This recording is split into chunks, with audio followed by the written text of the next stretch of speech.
I'll start with the first question, which is, what would you say is your best definition of activism? And that can be adopted or a notion that you've kind of come to yourself. Activism is anything that is designed to promote some kind of change. It doesn't have to be marching down the street with a banner, but sometimes that can be the activism. Are people engaged in building businesses? That's a form of activism. People engaged in cultural struggles, so musicians, they can be activists. Anything that's changing perceptions, that can be activism. So my thing is, if you are about making something happen, hopefully in a positive direction, then in the broad sense, it's activism. Fantastic, thank you. You mentioned, just to pick up on that phrase in there at the end, in the broad sense, you know, in our specific context, would you be able to sort of narrow it down further, or do you think there isn't really any need to do so? The reason why I wouldn't narrow it down is when you start narrowing it down, certain people who would have been within the definition fall outside of the definition because you've moved the goalposts. So the reason why I would mention, for example, musicians. I know we're now living in an age where music isn't saying anything, but those of us that are old enough can remember a time when it was, and where people had something to say, really did change the consciousness of the public that they were facing, you know. And so cultural struggle, that's what I classify music as. Literature does the same thing, comedy does the same thing. All of these are activists in the broad sense. Brilliant, thank you. And in terms of your journey so far, how would you say your sense or understanding of activism has informed your journey to where you find yourself today? Again, using the broad definition, I would classify myself as an activist. What I'm about is, since the early 90s, I have taught Black history and Black studies outside of the system. I was trained by Dr. Femi Biko to teach Black history and Black studies. And what Black studies does is it brings together history together with the sociology, the psychology, the politics, the literature, the music, the art, the religion, and the sciences to give Black people an alternative curriculum where they are at the center of that curriculum. And what that does is it empowers people. And that empowering, I think, is very, very important because it makes you a stronger person and makes you someone that wants to do things that are community focused because you see value in yourself and you see value in other people. And if you can see value in other people, you want to work with those people and you're going to want to build with those people. That response hit me because I'm just now thinking this isn't a question that's sort of on the menu, if you like, but it's how do you persuade the masses within the Black community to that place of recognizing the value, because I feel that there's so much now that attempts to obscure and get in the way and really distract us from that inherent value. And I know that there's no one silver bullet in terms of responding to that, but I'm just curious to kind of get a sense of what your approach, your sort of method is. I know that obviously your courses are there, but I just wonder what the step is before getting people to the courses that you and others do provide within our community, which helps them to begin to understand that value. There is a psychologist called Dr. William Cross, and he came up with something called the Cross model. Yeah. And what the cross model teaches is ultimately you can't reach the masses. They have to be in a position to be reached. Most people are, he doesn't use the term happy-go-lucky coconuts, but that's what he's talking about. And he calls most of our community pre-encounter stage, which ultimately means happy-go-lucky coconuts, until they reach encounter. An encounter is a shocking personal trauma that hits them, such as they find out on Monday morning that their work colleagues organized a dinner over the weekend and nobody invited them. Or they go on holiday with their work colleagues and everyone is waved through customs except you. And you're the person who gets stopped and searched by the customs officer. Whatever that shocking personal encounter is, it wakes you up. And that wake up thing is where some people move to the next stage, which he calls immersion. And that's where people want to immerse themselves in Black history, heritage, and culture. And then they find out that there's somebody called Robin Walker, there's somebody that teaches Black history and heritage, and perhaps let me find out what this content is about. And people are open at that particular point. Now, when it comes to the general masses, they're usually not open until something like that happens.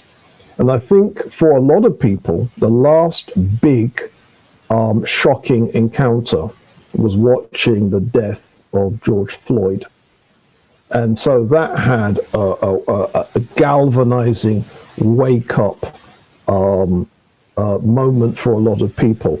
And so a lot of people went into immersion stage after that. But it doesn't happen for all people, and not everyone goes through an immersion stage. There are people that once the anger cools, they go back to pre-encounter stage. Yeah. So with that said, sorry to keep adding these ad hoc questions, but with that said, people that are going back to pre-encounter, where does that leave the ambition of nation building if people are very quick to kind of resume that default of pre-encounter? Because nation building, well, actually, no, this is my view, is that it requires a critical mass. You know, that's my thing. I don't know what your feeling is, but where does that leave in that particular position where we were to kind of base it on the assumption that we do need a critical mass to effectively and sustainably nation build? Let me answer that. The great Arthur Torrington teaches that if you look at a lot of things that make change, it's usually not a large number of people. So this idea that you need the masses, not necessarily. A small number of people who are about it could make things happen. And it's not just that power structures are small numbers of people. What you'll find is activists that make change and make things happen usually are very small numbers of people. It's not usually the masses. Now, in very specific situations, will you get huge numbers of people? If you look at things like the African American civil rights movement, by the time we get to the mid-1960s, you had so many people because so many people were on the same page, including the artists, the musicians, the writers. Everyone was on the same page. So if you listen to what the soul musicians of the time were saying, they were talking about young, gifted, and Black. You had the jazz musicians with We Insist Freedom Now. You had a lot of things happening at the same time. So you're getting consciousness, you're being hit from different sides by different groups of people, and you couldn't really avoid it. So you will get situations like that. But for most people, it's an individual journey. And that individual journey doesn't result in everybody moving from pre-encounter to encounter, to immersion. That doesn't usually happen all at the same time for the masses of people. If it does happen, you'll need to be ready so that you can galvanize the people when it happens. But for most people, it's an individual journey. Do you feel that we can nation build without the numbers? No, no. You can put structures in place. You can make things happen. You can create change with small numbers of people. But if it's specifically nation building, there has to be enough that galvanizes large groups of people at the same time. So in other words, if someone was really ready, it's like preparing for a George Floyd situation. I'm not saying that to be in any way disrespectful, but people were ready. Then the time to have galvanized it was immediately after. And if people had systems and structures to slot people into, then you could then do it on a large scale. But if the personal development doesn't happen with the people immediately afterwards, so that they move from encounter to immersion, they will just revert back to type. Yeah, and not to be cynical, but that kind of feels like a year on, almost where we are. You can see it. Yeah, you can see it. Yeah, yeah. Why do you think the word activism historically has received a bad press? What were your views on that? I don't think it receives a bad press. It's who you listen to. Certainly, in the last few years, I've noticed online, I watch a lot of YouTube videos, I check a lot of YouTube discourse, and until very recently, the alt-right controlled YouTube discourse. And what they were able to do was paint activists as what they called SJWs, social justice warriors, and they were able to mock them. And that the aftershocks of that is the mainstream media is using this word woke, and they're using it as a swear word. And I gather that Andrew Neil and his people have put together their alternative news source to try and come with a British version of Fox News, where they could continue to mock anyone who believes in social justice. So in those circles, yes, activism has a bad name, but they're not the only circles that exist. And as we're starting to see with the fall of Trump, the alt-right are nowhere near as powerful on YouTube as they were, say, 2 years ago, where, frankly, they were running YouTube. Almost every video that you would come across would be them. Yeah, yeah. The stronghold is definitely loosening. What would you say is a very, very sort of simple form of activism, nation building, that people can engage in day to day, that doesn't cost them too much, but allows the wheels to keep turning, to ensure that we are still making progress? When it comes to making change, I'm a firm believer that the most important thing is recognizing that none of us have solutions. All we have are ideas. But in making what you want to make happen, what I want to make happen, providing I can help you make your dream happen, and you can help me make my dream happen, when we both make our dreams happen, then we can then have the argument afterwards, who was more right, me or you? Do you see? Yeah. And this was something I learned from, I used to teach in a largely Catholic school in North London.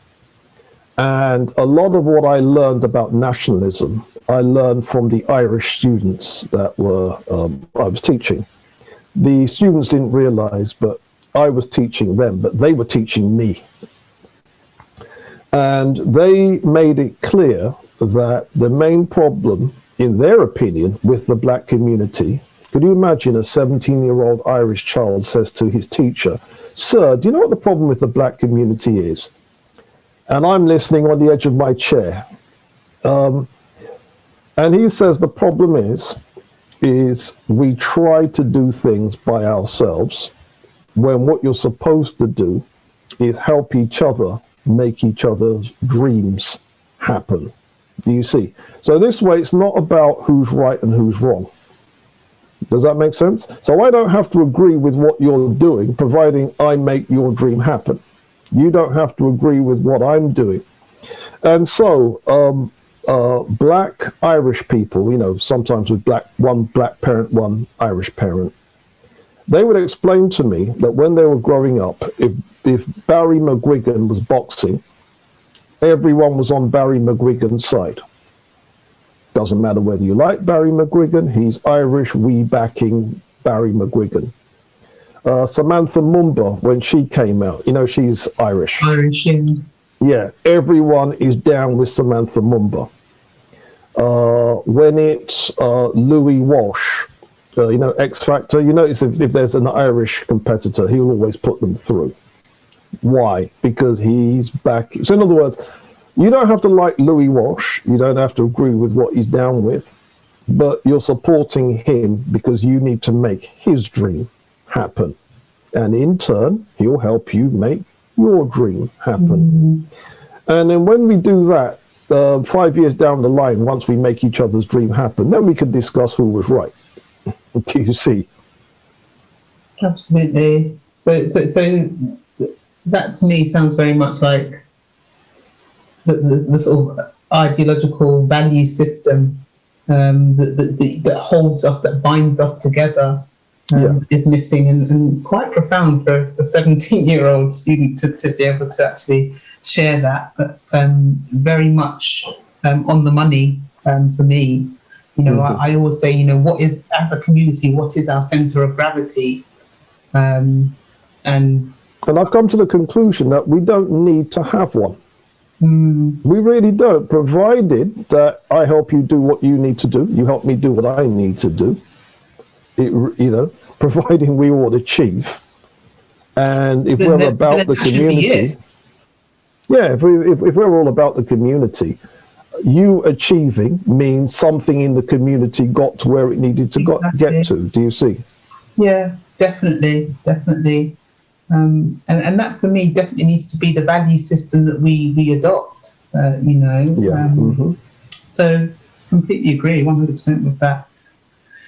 The last question I have is really just to ask you to, it's not even a question, it's just to ask a complete statement that my activism is defined by. So you want me to complete that question? Yeah, just to complete that statement. So my activism is inspired by, rather.